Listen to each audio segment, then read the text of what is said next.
What's going on, everybody? Welcome back to G-Miles World Podcast. And right now we're going to be talking about the Bills and the Rams. You know what I'm saying? Thursday night football. Football is back. If you're excited about football, let me know in the comment section. It was a very, very good game from start to finish. Obviously, like I said in the title, Jalen Ramsey, I've always had concerns about Jalen Ramsey ever since they tried to say when he was in Jacksonville, like he was going to be like Deion Sanders. Like, people throw around names and don't really understand how great players were. And, sometimes I'm a person like that too. Sometimes I'm a prisoner of the moment, but then I sit back and reflect and I understand some of these greats, they played in a time where the NFL was a lot more difficult and they were still able to make these plays, but some of them are just unique throughout. And then when you bring up Deion Sanders, it's like Jalen Ramsey has never been that fast. One of the biggest attributes of Deion was his speed. He would be at the line of scrimmage, a dude would already start running, have a 15-yard start. And you guys can actually check this and Google this and see the video on this, right? He had a play where he started at the line of scrimmage and the receiver got behind him like 10, 15 yards. And he ran back and picked the ball up. Like, he had speed that I still don't think I've seen. Even with like all the theories of Bo Jackson and stuff like that, I don't think I've ever seen anything like what Deion was. So those are the things that you kind of think about. Oh, this guy's going to be that. He's not that. And the problem with Ramsey, he has problems with speedy receivers that can run the route tree. He's better with the bigger guys. Put him on a tight end, he'll lock him up, stuff like that. But when you got speed, remember OBJ back in New York, what was that, with the New York Giants? That one game when they played, who were they playing that? Was he? Yeah, I think he was with the Jags at that time. He was running routes like you would not believe all over the place and just doing them straight dirty.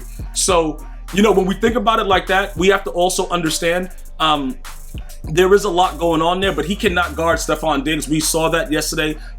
Sometimes they put him in the slot. They move him around. He's a roaming corner. You know what I'm saying? He's not a guy like, Nnamdi got exposed when he left the Raiders type thing, where he only stayed on one side of the field and he played like, whatever. He moves around, so he's going to get beat sometimes, but he played a really bad game. He played a really, really bad game, and the one thing that I discovered is that he just honestly, like Diggs, bro, the timing, one of them was a major push-off. I know you guys, if you follow me on Twitter, Instagram, Facebook, and Twitch, all at G-Miles World, you guys know, some of you guys saying it was a push-off with that perfect throw, but Josh Allen looked like a real deal MVP. And one of those throws was a perfect pass that was intercepted, but we're going to look at his stat line, 26 of 31, 297 yards. Like, I can't really go crazy about the fact that, those two interceptions, like the way that it worked, like Josh Allen is out of control. And the way he's playing football, like he's playing rugby in the UK. Like, he's doing whatever he wants. Like, he's running into dudes, he's stiff-arming dudes. Like, he didn't need to do a lot of the stuff he was doing, but he did it anyway. Which is why I told you guys from the beginning, I did the live stream right here on this channel at G-Miles World Podcast yesterday, and I told you guys, I just saw the Bills winning the game big, then I went back to like 24-21 or something like that. But I knew that they were going to win this game because I just think they're the better team.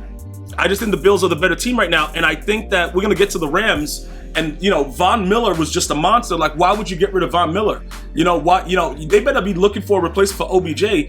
Cooper Kupp's still going to be Cooper Kupp, but it's easier to be Cooper Kupp when you have somebody else to get open. That receiving core is trash right now.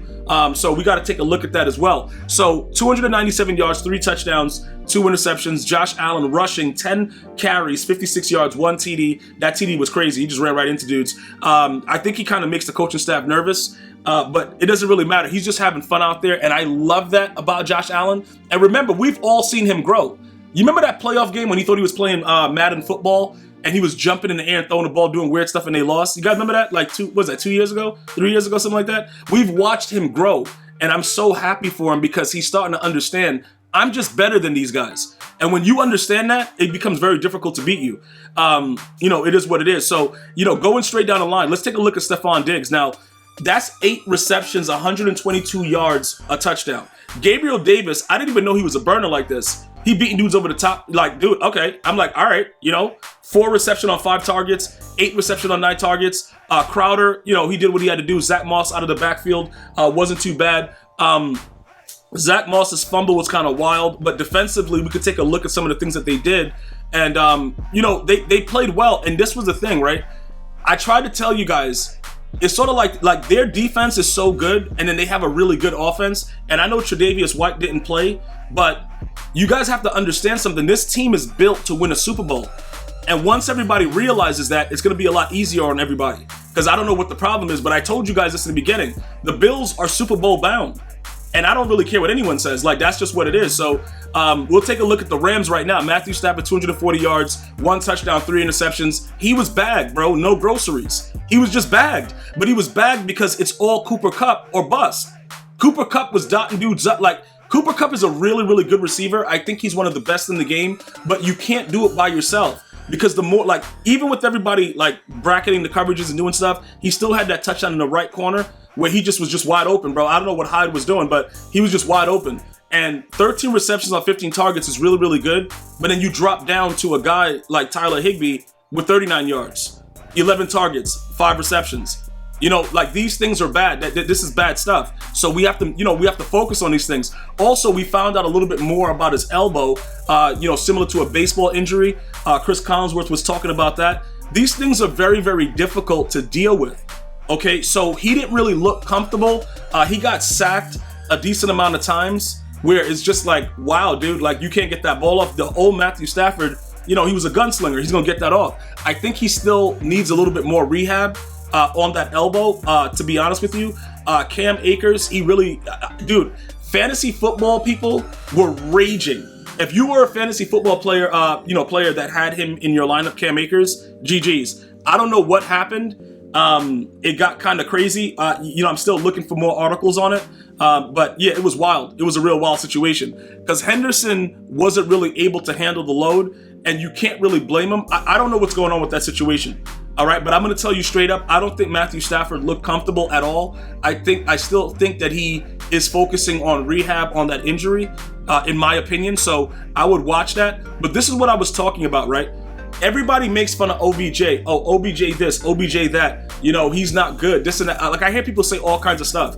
Look at this receiving core. It's a joke, bruh. This is an absolute joke. After Cooper Kupp, what's going on, dude?